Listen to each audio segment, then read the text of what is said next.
welcome back to my channel. On this episode, I'll be answering your most frequently asked questions about the requirements when you're going for a cabin crew interview. I've been receiving a lot of questions through your PMs and your comments here on YouTube, so I decided to compile all of them and try my best to answer them in this video. Please note that from here on, when I say international airlines, it means that I'm pertaining to the big three, so just to avoid any confusion. So if you're ready, I'm ready. So the number one most common question that I've been receiving from you guys is the height requirement. I understand the confusion about this because international airlines don't really post a height requirement or a minimum height requirement. What they usually post is that you have to pass the reach test, which is 212 centimeters. So it doesn't really matter if you feel that you're quite short, you're below 5'4" or 5'3", which is the local airline requirement here in the Philippines. Like for me, I'm only 5 feet 4 inches, but I passed the reach test. So all you have to do is reach 212 centimeters and you're all good. Second question, what is the age limit when it comes to international airlines? Or local airlines for that matter. In the past, local airlines usually stipulate in their requirements that the minimum age should be 24 or 25. But from what I have noticed in the past openings, they have removed this specification. I don't know the reason for that, but I would assume that as long as you pass the other stipulated requirements, you can go for the interview.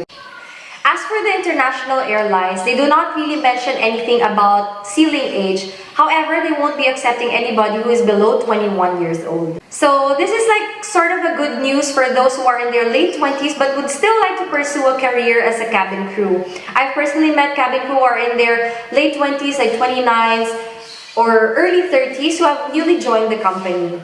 Are visible moles on the face going to be a problem when I go for my interview?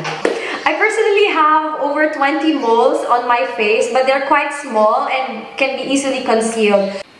For big and raised moles on the face, there is a chance that the recruiters will ask you for a photo of it, which will then be submitted to a relevant department of that airline. There is no definite yes or no to this question. I cannot really tell you that yes, it's okay, you're gonna pass the interview, or no, you're not gonna pass because you have a big mole, because this all depends on the recruiter and the person who's gonna check the photo that you will be submitting.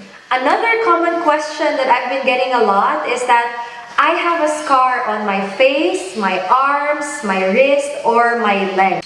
Let's start with the face. Common scars on the face could be acne marks or a scratch or a chickenpox mark from the past.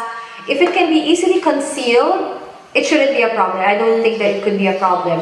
Basically, any scar that cannot be concealed by makeup should be declared, and it will follow the same procedure that we've talked about in the moles, where you'll take a photo and it will be submitted to a relevant department. Scars on the legs, I don't think it could be a big issue when you go for the interview because anyway, once you start flying, you'll be wearing stockings all the time. The basic rule here is that any body marks or scars should be declared to your recruiter. Next question, I am married or I am a single mother. Is it okay? There is no single status entry policy in any of the international airlines. However, there is one local airline here in the Philippines that stipulates in their requirements that female applicants must be single while their male applicants are preferably single. I don't really agree and I don't really understand the reason behind this, but as for single mothers who still wish to pursue a career as a cabin crew, this is a good news for you because most international airlines don't really care if you're single mother, if you have a kid or not. As long as you pass the other requirements that they ask of you, then it should be fine. Is false teeth or tooth gaps okay? Local airlines specifically mention in their requirements good set of teeth. I say it with quote and unquote sign because what does it really mean when you say good set of teeth? For local airlines, they're a bit more strict when it comes to this. They prefer straight, natural teeth, so removable dentures are not allowed. I guess implants or fixed bridges could be alright, but it all depends on the recruiter again. There's no point of hiding this from your recruiter because anyway, once you go for your medical, you're gonna go for a dental checkup. So they will really see if you have any removable dentures. I guess if it's at the back, molars, it should be okay. But I guess front removable dentures is a big no. As for tooth gaps, as long as they're not visible when you smile, it should be okay. So meaning if you have any tooth that's been removed from your molars, it's okay, but no tooth that's been removed from the front. I have eyesight problems, meaning I wear eyeglasses, or I have hearing problems. Am I gonna pass the medical? Local airlines are much more strict when it comes to this requirement, because they specifically again mention in their requirements that you need a good eyesight. As for the hearing problems, both local and international airlines are strict about this. In fact, when I went for my medicals for the international airline, there were a couple of applicants who did not pass the medical because they have hearing problems. You will undergo a hearing test, so if you fail that, of course, your application will be put on hold.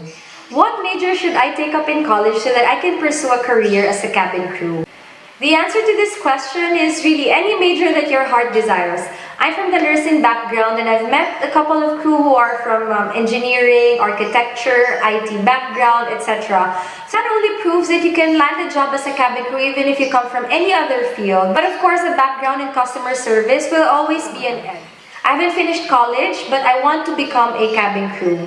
Again, like what I said in the previous question, if you come from any customer service background, it's gonna help you. However, airlines would require at least 2 years minimum of college degree. Am I required to enroll myself to a cabin crew school before going for a cabin crew interview? Before I answer this question, let me tell you something. Once you get hired by an airline, they will train you with their own standards and procedures. So before they even release you for flying, they will ensure that you're equipped with enough knowledge and skills that you will need to take care of your customers. Now the question is, do you need to enroll yourself to a cabin crew school? I am not for or against going on trainings, cabin crew trainings or whatsoever. But if you feel that this is going to increase your confidence or it's going to help you out in your interview, then go for it. There you have it. Those are your frequently asked questions. These are the questions that I've been receiving from you, from PMs and comments. Hopefully, I was able to answer the questions as clearly as I can. I think that there are more questions that haven't been addressed in this video again. And once again, if I compile a lot of questions, I'll be making a part 2 of your frequently asked questions. If you enjoy my videos, please feel free to share this with your friends who are also interested in becoming a cabin crew. And of course, don't forget to like, comment, subscribe, and hit the bell button so you get notified. I'll see you next time. Bye! Babe! Are visible moles on the face going to be a problem when I go for my interview? Of course not at all.